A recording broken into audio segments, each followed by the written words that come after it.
Ladies and gentlemen, you're listening to the Mackay T Podcast. Here are your hosts, Ryan Mackay and T Davis.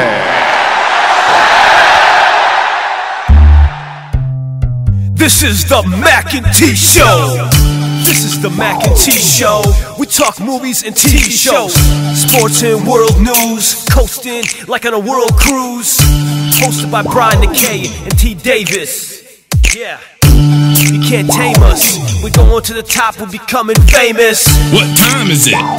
It's time for the Mackay T Show. What time is it? I said it's time for the Mackay T Show. Welcome back to the Mackay T Show podcast. Bowl games are come and gone for the new year. Football almost over. It makes me sad a little bit. I came out 4-2 on my New Year's 6 picks. I did also. Yeah, because we pretty much just went down the line agreeing. The only thing that messed me up, which you know what, I'll say, even though you was trying to throw me under the bus talking about I work at the University of Mississippi, I didn't say I went cheering for the University of Mississippi. I just didn't think we would win. And I don't know what Oklahoma State was doing, but from what I heard on the radio, I was like, is this the same team that I was watching? Yeah, I was pleasantly surprised with how our defense held up against their offense. I think Oklahoma State should have played J.W. Walsh more at quarterback. Once again, very glad that they did not. And they stuck with Rudolph for the majority of the game. I really enjoyed. I go back to that movie, The Replacements, when John Madden makes his comment about the fat guy scores and you get a fat guy dance. I enjoyed watching Laramie Tunsil, offensive lineman for Ole Miss, catch a touchdown. He had nothing but green grass in front of him. He was that wide open. And, you know, he ran off on the plugs twice into the end zone. Yeah, I know you looking like, what was that? Ran off on the plugs twice. I missed. Yeah, that's that's the new dab. That's it. You know. Oh, I'm so tired of that. The dab is done. The dab is through. They all running off on the plugs.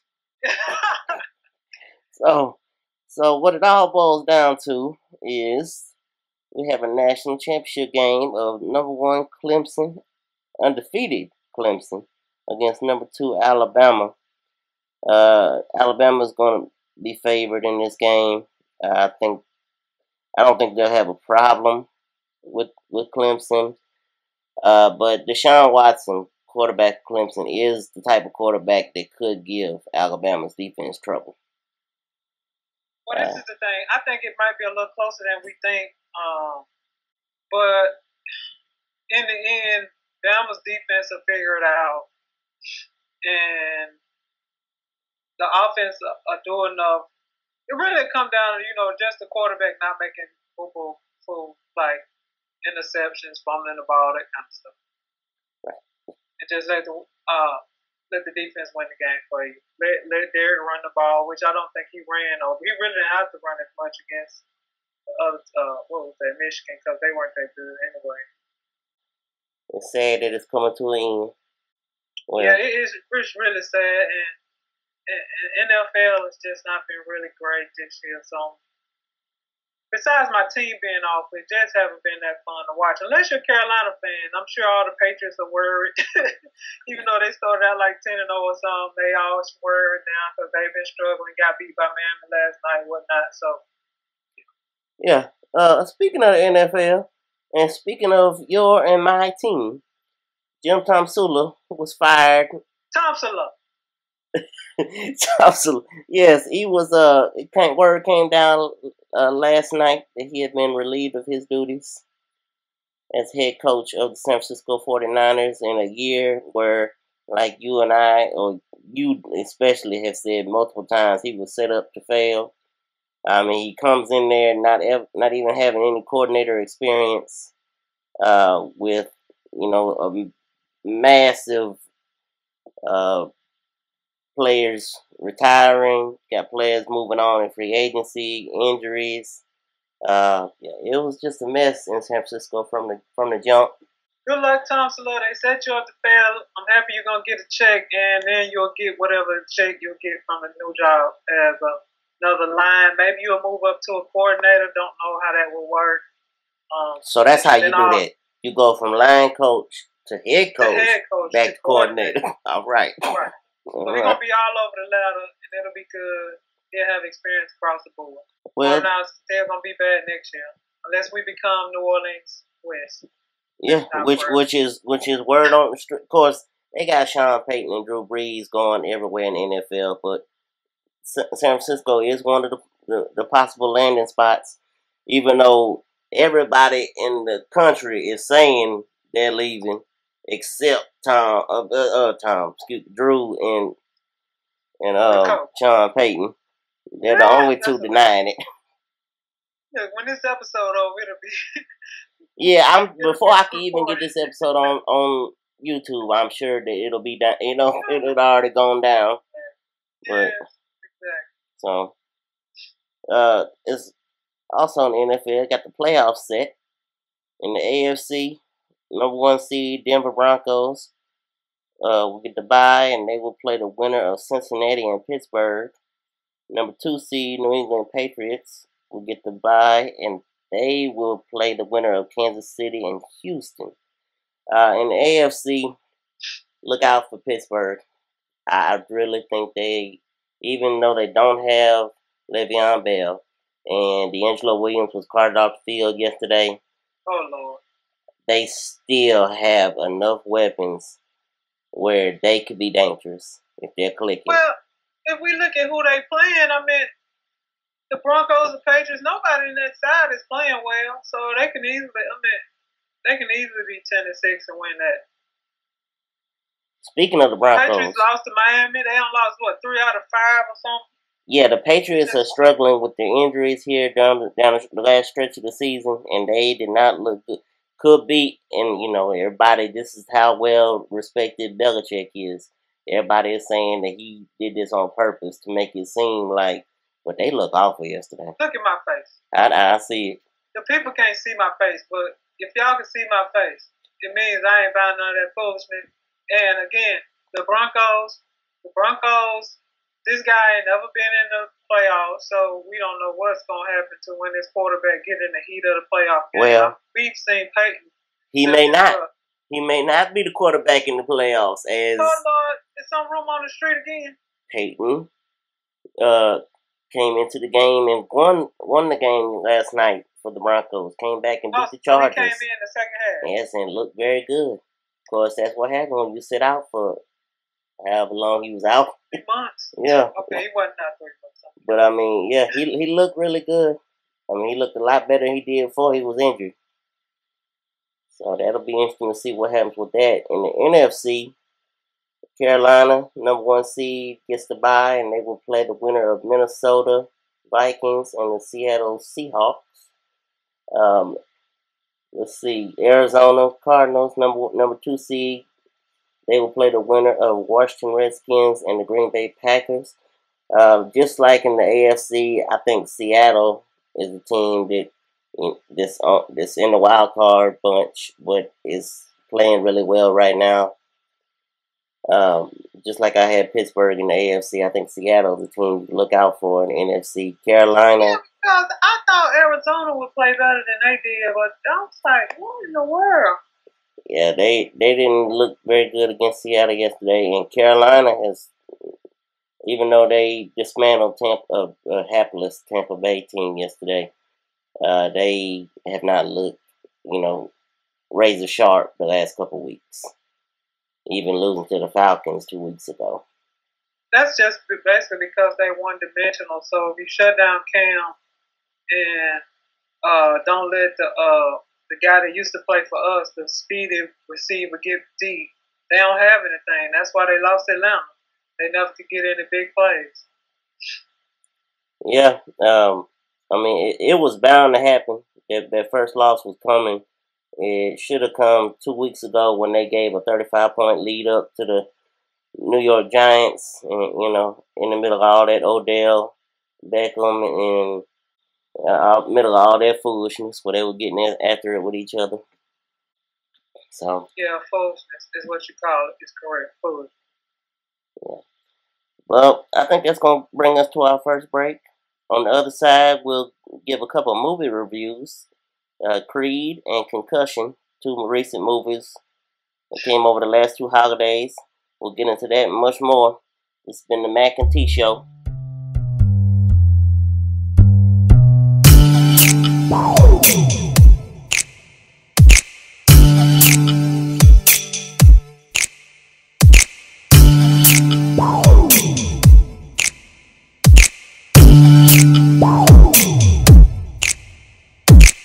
What time is it? What time is it? Alright, welcome back to the Mac and T Show podcast. Creed, movie, latest in the Rocky Balboa series, came out over Thanksgiving holidays, starring, obviously, Sylvester Stallone as Rocky Balboa and Michael B. Jordan as Adonis Creed. Basically, it's a story of Adonis Creed being the illegitimate son of Apollo Creed, who was Rocky Balboa's nemesis, later best friend, in the earlier movies of Rocky, who died in Rocky 4, I believe, at the hands of the Russian Ivan Drago. Yeah, it was supposed to just be a little bit exhibition bout, and lost his mind. if Rocky didn't throw in the towel. If he dies, he dies. Rocky, throw in the towel. Yeah. Hear what he talking about. Throw the towel in. So, Adonis it starts out the movie with him being kind of a troubled youth, kind of going from home, a foster home, getting into a lot of trouble with the law, and finally he's in jail at one point, and Felicia Rashad's character, who is Apollo Creed's not ex-wife, but wife, yeah. So she comes in and basically tells him she wants to, adopt him, bring him in to be a part of her life. I was kind of thrown off a little bit at this point because it's not her kid. Yeah, it's Apollo's kid. Apparently they didn't have any children, so she wanted some connection to her husband, and that was probably the closest thing that she could find. And he may be the only child that he had, because I guess he could have been some other ones, or he might have been the youngest one, or the one that didn't have no parent, no mama that was in their life, so it was easy for her to get him. Because she didn't seem to have a child. She didn't talk about. So she just wanted some connection to her husband. Well, and like the whole illegitimate thing, I was really getting frustrated with that until the end, and we'll get to that at the end. But I was like, why did they have to make him seem like he was out there, living his life? No. Yeah, I mean, they didn't have to do that to Apollo. But so we move on.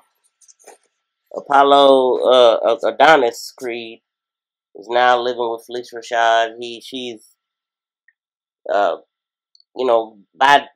kind of like Batman, Superman. By day, he's an accountant in a little money management firm. Yeah. And then at night, he's in Mexico fighting for these dollars.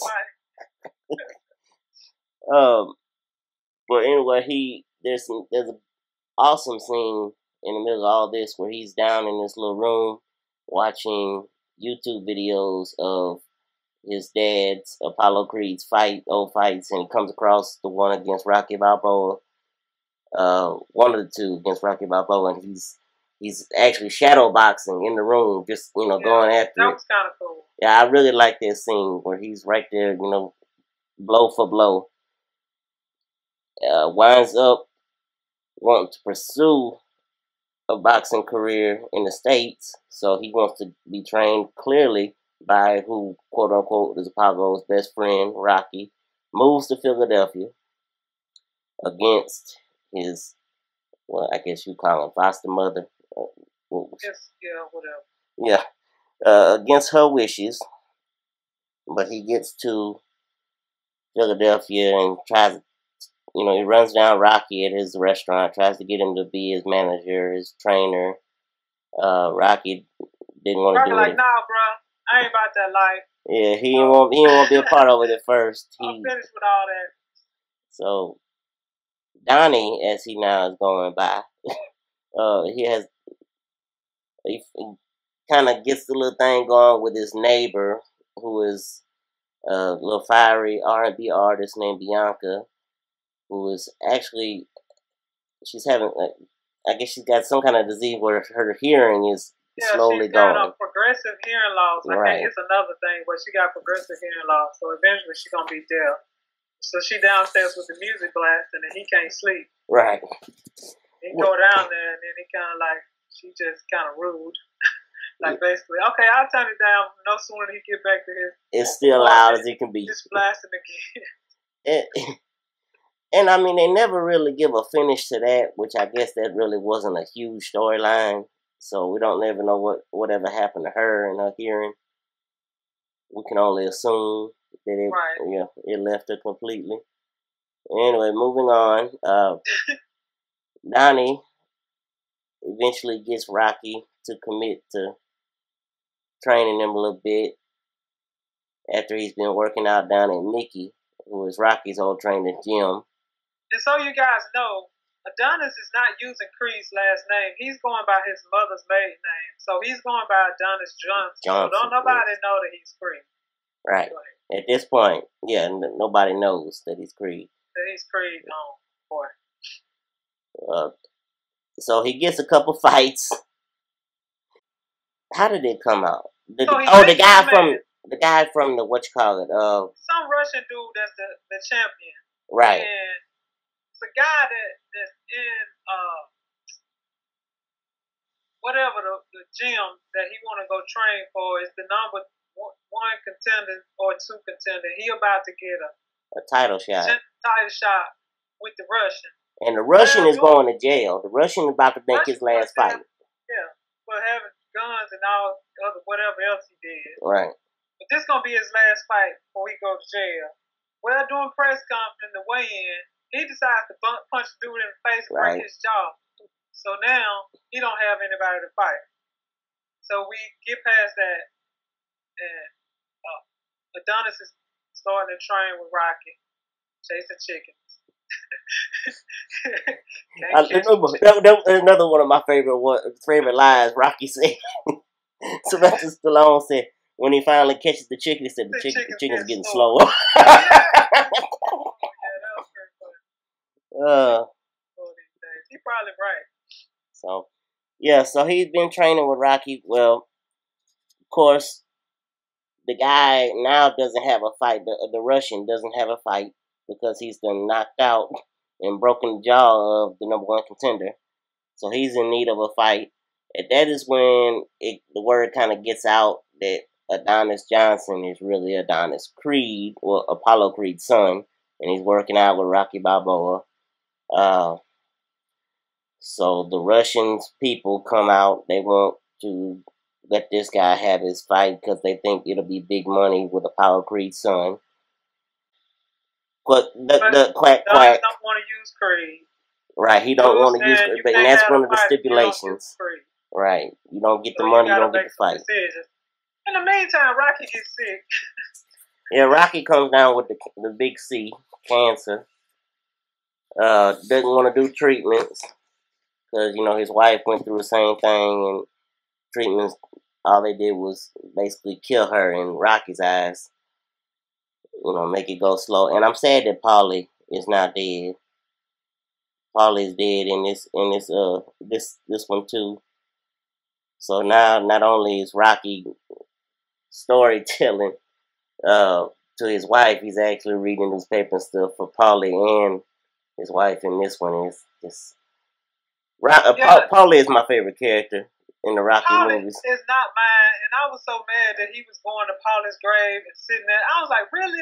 Paulie was the rudest jerk ever. Well, he's doing it for him and his wife. He giving it, he's doing it for both of them. Well, he should have went to his wife first and talk. I was mad. Adrian! Yes, that's probably the best line ever. You Adrian. So, yeah, this made me mad. Okay, you said you ain't going to do this cancer treatment. Why did you put all them pamphlets in your pocket? I knew why you put them in your pocket as I was watching the movie so the boy could find them. But still, I should have let them find out some other way. Like overhear a conversation, get a call from the doctor.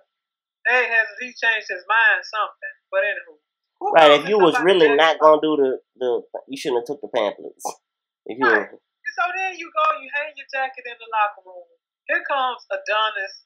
He decides, let me see what this little piece of paper hanging out his pocket.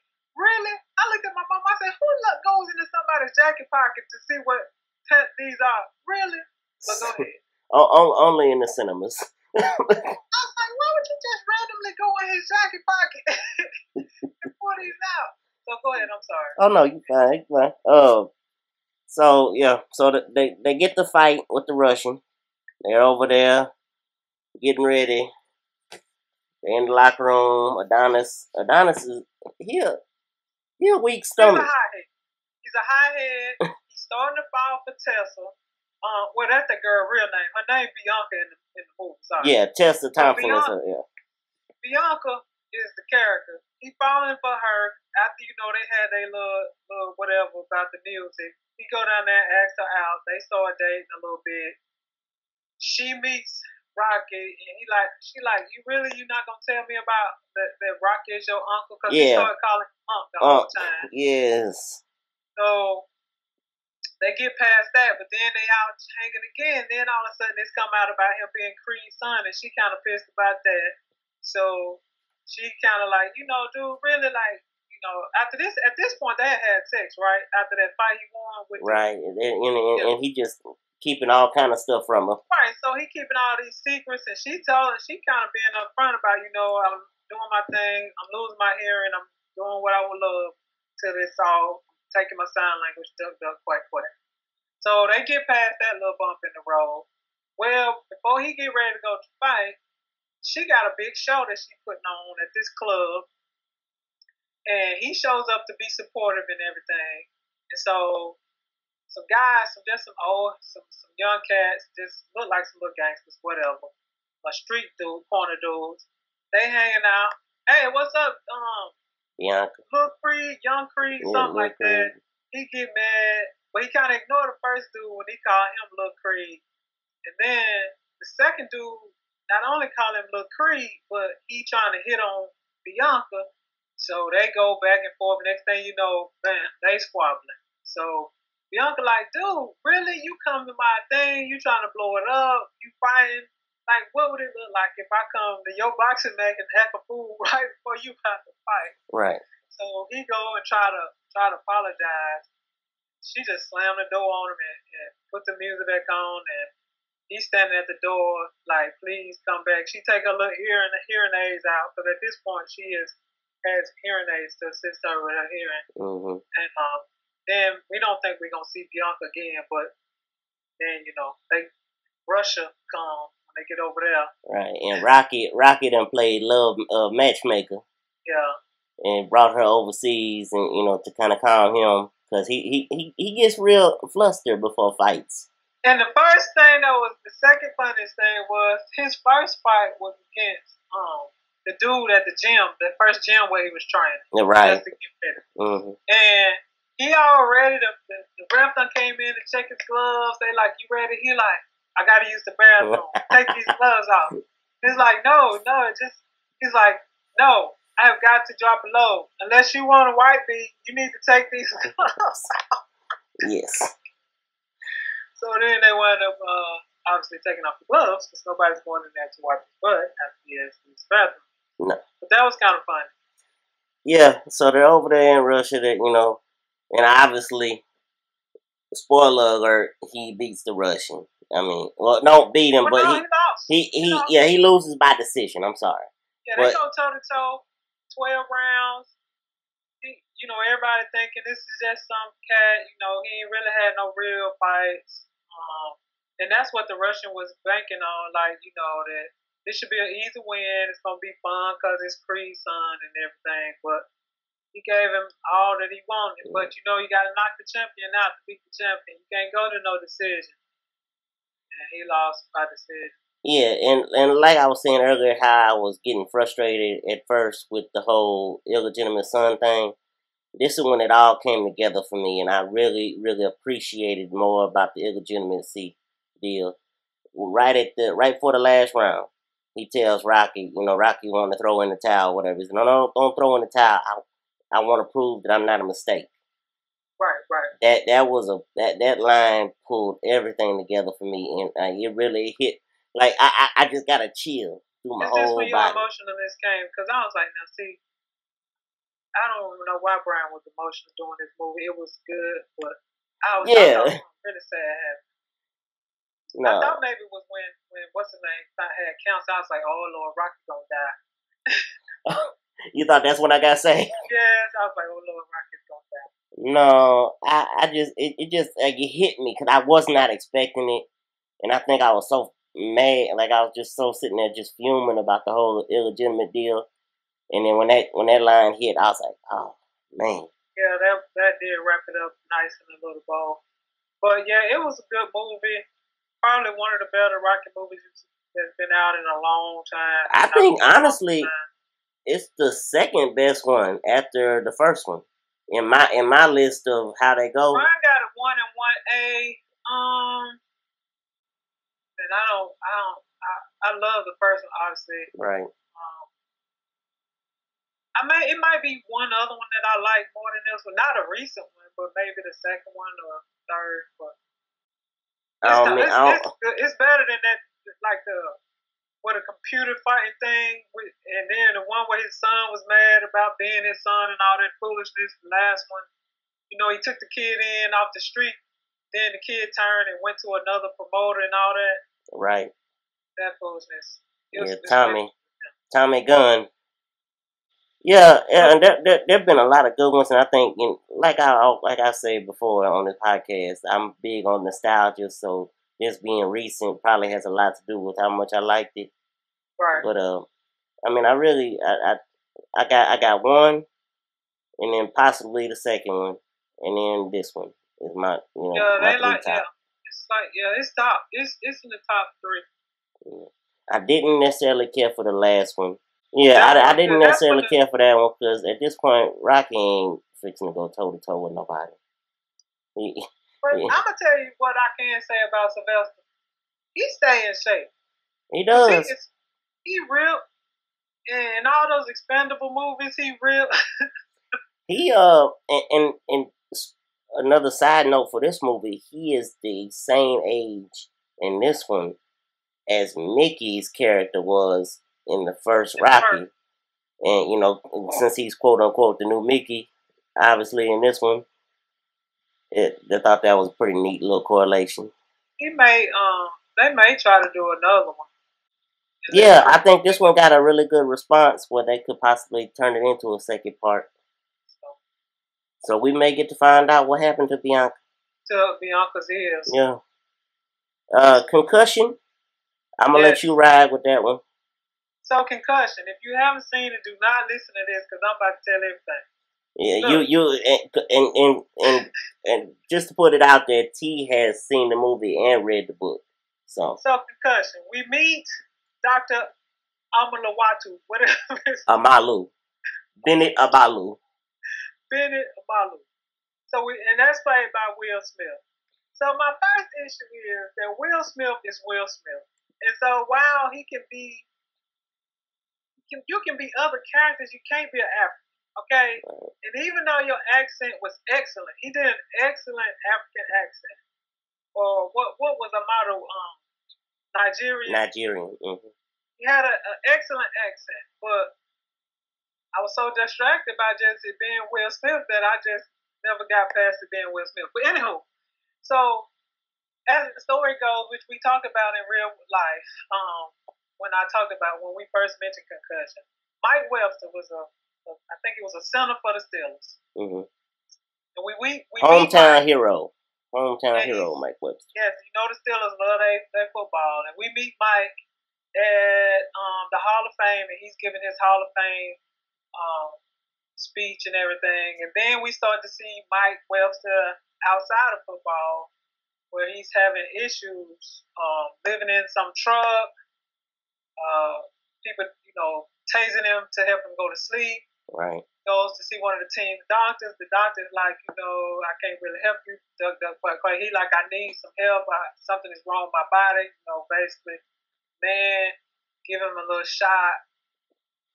Anyway, Mr. Webster dies, and Dr. Abalu is a pathologist, and he works at the morgue.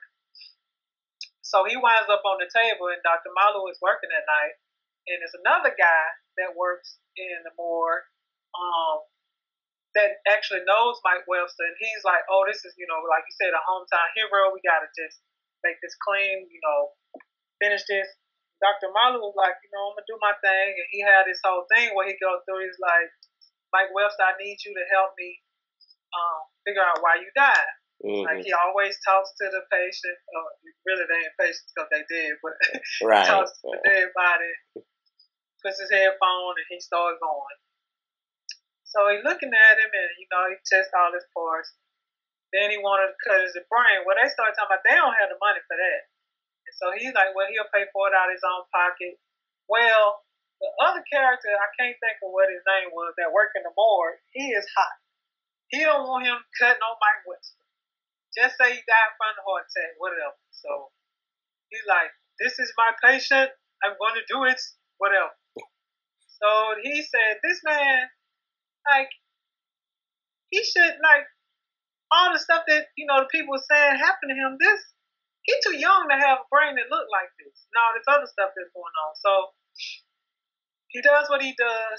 He's doing all this research. He started watching more football and watching film of football and trying to see what is going on. Like, so he comes to the conclusion that football was the cause of this man's death. Ain't nobody in Pittsburgh trying to hear that, let alone the NFL.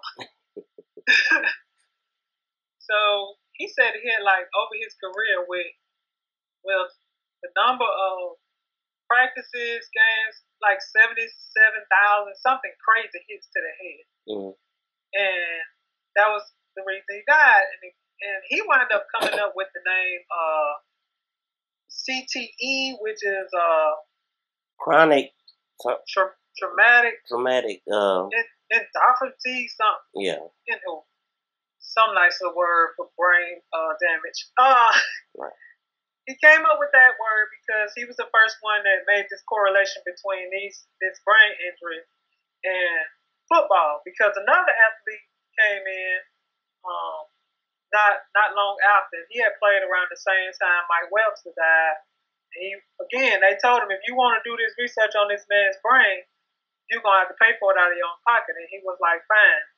It's pretty much a similar makeup when he started looking at the brain. It's got these, I would say, look like blood vessels that had dried up where you had an injury, and almost like little blood clots, little brown spots, which caused you not to be able to function properly. Because these people were doing crazy stuff.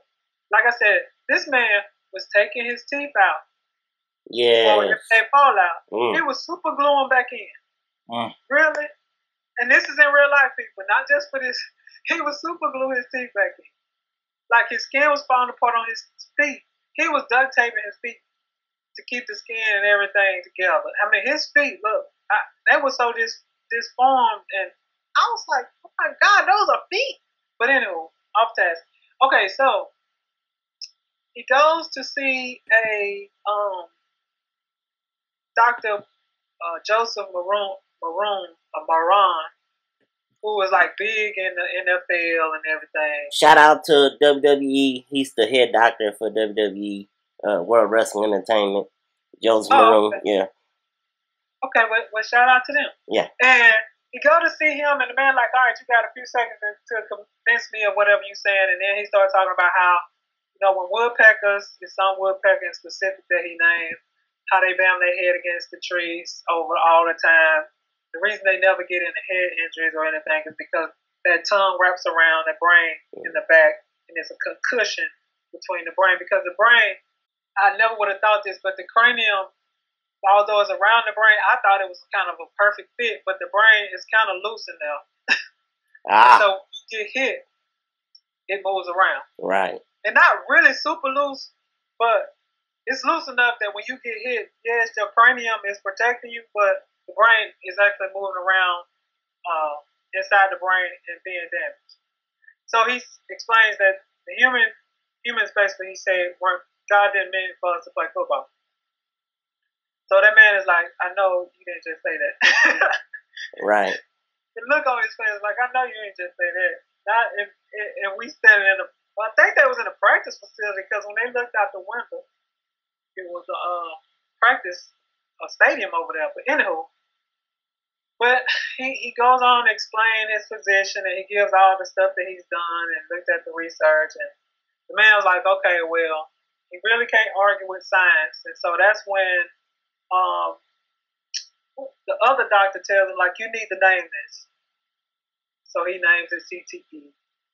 And in the meantime, as a side note, they had a little love kind of scene in this one. Dr. Amalu is really spiritual. And wherever church he goes to, like, they help. He gives money to the church to help when they bring other people from Nigeria over, whatever it might be. Well, he brings over, this young lady comes over who is played by, I can't even pronounce her name. Gugu Batha Raw. The love interest of Bennett Amalu. Yes. And her name is Prima Matuso. And the pastor at the church is like, well, can you take her in? We can find anywhere for her to be. And he like, well, okay. So long story short, he fall in love with the lady. Right. Now, mind you, this man does not he's a loner in the truest sense of the word. She asked him why did he have a television. He said that's just what they have over here. And every time she turned the television on, he was irritated. And he was like, I can get a television for you in your room. And she was like, no, I'll just watch this one. And anywho, they fall in love, and he asked her to marry him, and so they want to get married. Okay, so back to the story. So finally, him and the doctor, Maroon, say, all right, we're gonna write an article, and we're gonna put this in some big neurological research journal. So when the NFL people see this, they lose their mind. Mm-hmm. And they start calling him a quack, and that this is fake, this ain't good work. And long story short, they just start being real nasty to him, calling him all kinds of names. They was even threatening him at some points of the movie, and he was like, this is a big machine. You can't, you sure you want to go here? But his wife was basically like, your name means something warrior or whatever, and your father would want you to do this, that. So he goes ahead and pursues it. And in the meantime, another guy dies. He gets that body, but I think he don't get to do any research on that body because I feel like the NFL came and took the body. Mm. But it was a man. Hold on, what is this character's name? It was Richard T. Jones' character, Andrew Waters. Right. Andre Waters. Mm-hmm. Andre Waters had been having issues, and these are little stuff that was happening while the movie was going on. Andre goes to this guy that's a former football player. His name Dave Durison. Mm-hmm. And he's like, I need some help, man. And Dave is basically like, man, I ain't giving you no money. He's like, no, something going on in my head, whatever. He ignored him. And then Andre wound up. Did he commit suicide in this? Or did he? I think he did, yeah. He committed suicide. He wound up on Dr. Malu's table. Same issues as the other ones. Dr. Malu is he wants to have a sit down with the then commissioner. It wasn't the guy that's the commissioner in the NFL now. Tagliabue was. Yeah. Mm-hmm. Tagliabue was the commissioner at that point.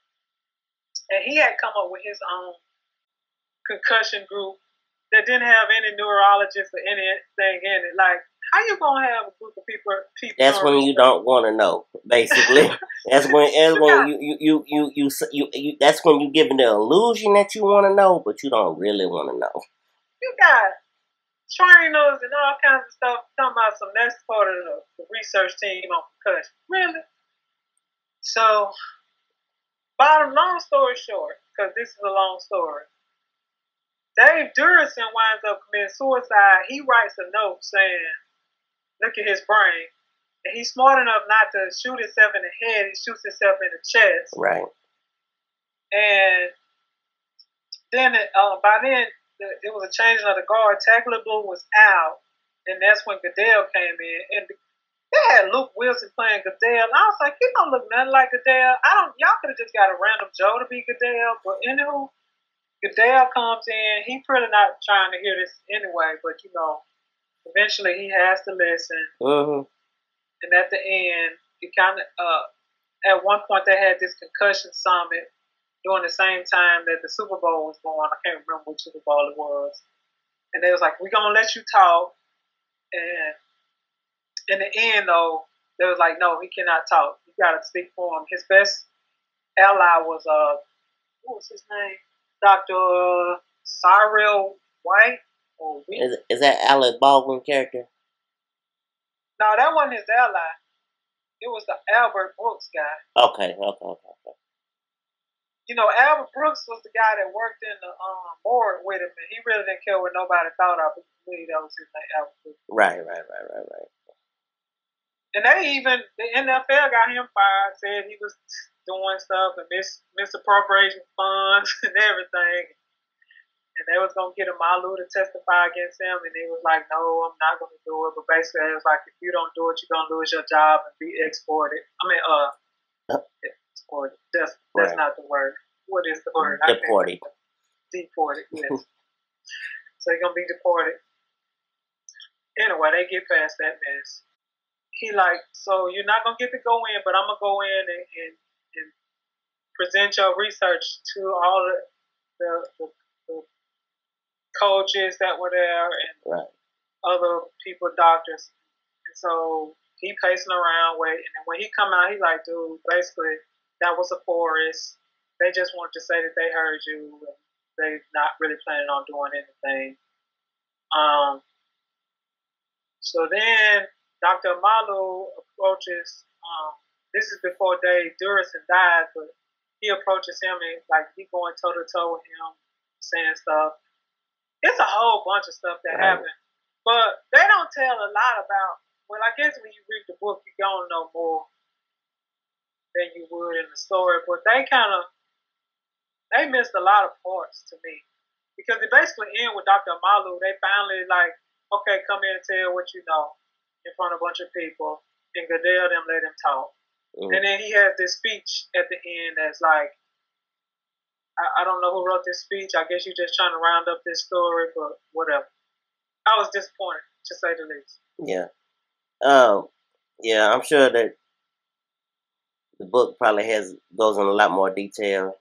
I mean, it was a lot of parts that they just skipped over that I felt like, even if you didn't go in detail, because while Dr. Malu was the first one to talk about Mike Webster in that situation, it was other doctors that wound up doing, and I don't know if it was because they saw his article or what, but it was other doctors that started doing research on concussions and was like, well, for the reason they won't believe you is because, when you have a broke arm, we can show you an x-ray, but you can't x-ray the brain and say, oh, that little dot right there is where he got a concussion. Mm-hmm. So they were trying to, that's when part of this concussion protocol starts to be, become a part of the conversation.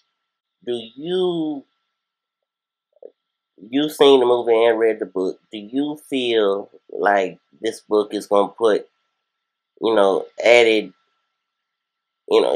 basically added pressure on parents to not let their kids play football in the near future? No.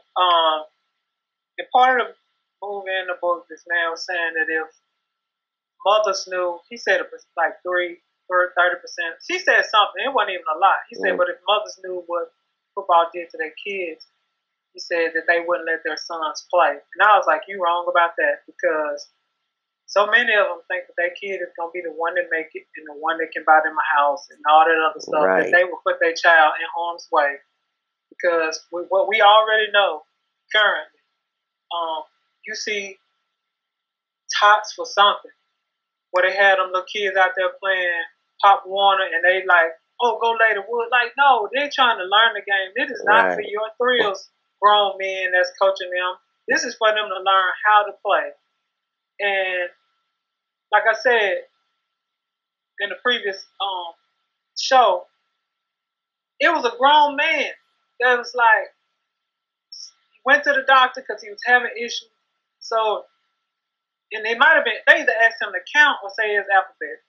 So I think it was his alphabet. Say alphabet A to Z. He said, no, I think it was numbers. Say your numbers 1 to 10. He said like 5, 8. Like he wasn't even calling them out in order. And he was trying. His brain was so messed up. Yeah. Now what can you ask a little 6-year-old? What color is Barney? Like, what are you gonna ask them? Because okay, yeah, they know the alphabets, but you can't do no concussion protocol on them.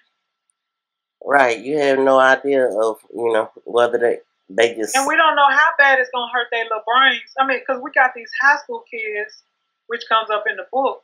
Like they might have mentioned it like really vaguely. I don't think they did, but high school kid, he committed suicide. They looked at his brain, CTE. Mm-hmm. He ain't even played as long as like these NFL guys. Already having issues. You know, we had the college guy that committed suicide a couple of years back. One of the roommates came in and he had hung himself or something. Right, I remember that. And they think that it was CTE related. I just don't think people will stop because it's like the lottery. That's you might hit the jackpot. The boy from Ohio State. Yes. Yeah. So you might hit the jackpot, and if he makes it, then everybody be sick. Oh well, if he's 35 and living in a truck and doing all kinds of drugs and taking his teeth out and gluing them back in. Yeah. Oh well, we'll take that chance. Yeah. I told you, if I had a son, he would never look at a football field. And I enjoy watching football, but my son would never play it. Yeah. He can be at the games. He can play in the band. He can play in the band if he want to coach and learn all he can and coach, but you can't play. Right. Ooh. Because besides these concussions, I've seen, and you've probably seen some too, I've seen guys, and I haven't seen any NFL players, but I've seen some pro basketball players, like seeing them being in the same space, or bad backs, bad knees, like walking around like 60-year-old men, and they might have been 40, Right. And so that's only gonna get worse with all that running and jumping. That like Kobe Bryant, when he's 40, who knows what he'll look like? Because the ESPN put up what his day before the game or whatever training stuff is, all the chiropractors and stretching and all the stuff that they do for him. I'm like, is that even worth him going out there? He gonna be hunched over, looking just beat down. Because he's played through so many injuries. He talk about his pain tolerance and all. And he's not the only one. It's more of them that do it. LeBron them got bad backs. He don't have to hold. So once you start hurting your back, that leads to hamstrings and all this other stuff. Now we seeing Curry got the bad shin. Mm-hmm. Oh, somebody bumped it. I'm like, why didn't you have shin guards out in the first place then? Right. You know you got a bad shin. They sell these things called shin guards that soccer players wear. Why didn't you have one on? I'm just saying it makes sense to me, but maybe they said a shin guard wasn't gonna help. Right. Well, that's gonna bring us to our next break. When we come back, we'll get into the world news. Councilman out of Jackson, Mississippi, basically losing his mind. Yeah, basically threatening police officers. We'll get into that and a lot more on the other side. This has been the Mackay T Show podcast. Thank you for listening.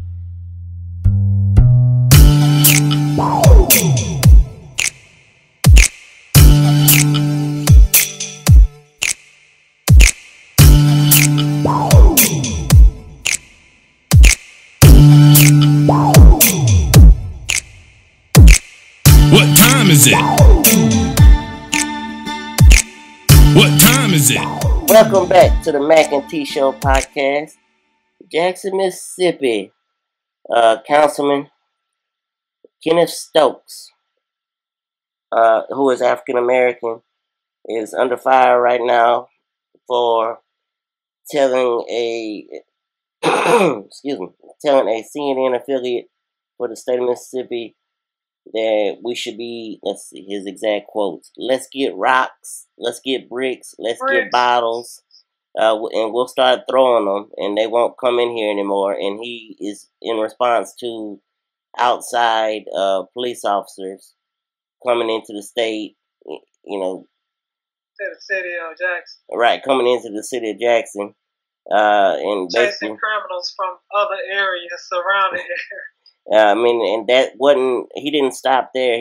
When you have these police officers coming from other jurisdictions and that would not respect human life, then I say we should use rocks, bricks, bottles, try to get the message over. Stop endangering our children.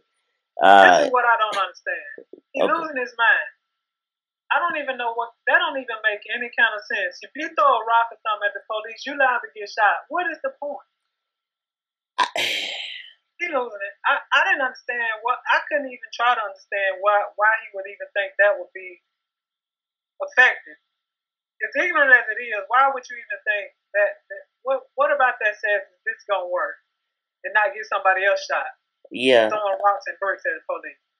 So, Mississippi Governor Phil Bryant has come out and in response to Stokes' comments that Mr. Stokes' remarks are reprehensible, particularly with the attack we have seen against our men and women in law enforcement. I condemn any such remarks in the strongest possible manner. There is nothing short of an outright assault upon all who wear the badge. I will be asking Attorney General Jim Hood to investigate whether Mr. Stokes' remarks represent criminal threats against law enforcement officers. I don't know, but I just want to know what attacks we've seen against the law enforcement. I guess he's saying, with all the responses to the killings where there have been rioting and, there have been instances where police officers have been attacked physically. That's during the riot situations. Yeah, but it ain't been like this man talking about just, you see a police officer, just go throw a brick at him. Right. It ain't been like nothing like that. But yeah, like I guess he's referring to the riots and I guess I'm assuming that's what he's referring to. I was like, where is he talking about attacks against police officers? Is this something they not reporting? That's just a bunch of ignorance. Let's go on to more ignorance. So, Ottawa, Tennessee. Lord, that's over there by where I live. For all of the praying humans that listen to our podcast, right, I would ask that you continue to pray for our country because we are living in evil days, and I'm so serious right now. Now they want to call this haven. What it is rape. See, the 3 or 4 basketball players, males, they are at like a Christmas tournament and they're in a cabin. They decided to haze a little freshman. Oh, and guess what the hazing was? Let's stick a pool stick up his anus. Okay, so they did some other stuff, beat him up or whatever. Did the pool stick up his butt, or rectum, anus, whatever you want to call it. Mm-hmm. He was hurt bad enough that he wound up having to be taken to the emergency room. So when he gets to the ER, they like, okay, well, now I guess they checked for the surgery. Maybe he had the bruises on his face because they don't give you a lot of detail. And when we were watching the news, my mom and I, they're like, and then they send him home. And so they go back to the cabin. He passes out. take him back to the hospital. Then it finally discloses that he was sodomized by his teammates. The stick has gone so far up that it has touched his, I think they said the colon, and part of it had broke off in his bladder or something crazy. They had to do surgery. He was in a hospital for 8 days or something. And the parents like, now he's scared or whatever. And I was just like, what in the world is going on? What? I feel like the parents, I don't want to put too much onus on parents because there are good parents out there raising children and trying to do the right thing, and then they children just wind up being evil. Mm-hmm. But what kind of children are you raising that they think is this is acceptable behavior? Okay, you shouldn't be paddling anybody, but I don't know the last time somebody died from getting paddled on the butt real hard and they might can't sit down. But then you're talking about, that's what I would say hazing might be. Mm-hmm. But not sticking a pool stick in somebody's. I don't know why. When we came on and we were talking, you were saying you wanted to add this to the list. I couldn't recall like hearing about it, but now after you giving the details, I remember hearing this story. I didn't realize it was in Tennessee. I don't believe, but I remember hearing about this story, and it's sick. That is just sick, and yeah, I mean, you don't want to always go to the parents and putting this off on them, but at some point they found that to be an acceptable way of. Right. Yeah, and that should never, ever even be able to cross their mind that it's acceptable to do something to someone else. Why would you think that was? And I'm thinking of a movie. It was some gangster. I've seen that in a movie, and they weren't hazing him. I want to say LL Cool J, his character was a gangster, and they called him God. Was it In Too Deep? Because I feel like the guy had, I'm not positive on, I don't know the name of the movie, but the guy looked at LL's character's wife some kind of way and was trying to talk to her, and LL got mad, and being who he was, they took the guy downstairs, and that's what they did with him. They beat him with the pool stick, and then they stuck it up the anus. I don't know if they saw that movie and thought that would be something they should try, but if they saw that movie, this guy did die in that movie. Yeah, so In Too Deep with LL Cool J, Omar Epps, and Nia Long. Yeah. Is his character named God? Mm-hmm. In Too Deep. I feel like that happened in that movie, and but again, that guy died, and I don't know that they saw this movie, but I don't know what. I'm just. We need to pray because there's too much evil on earth, and it's just too much evil.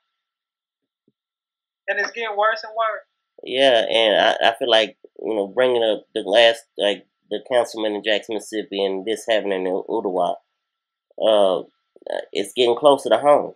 Closer and closer to home for both of us. For everybody.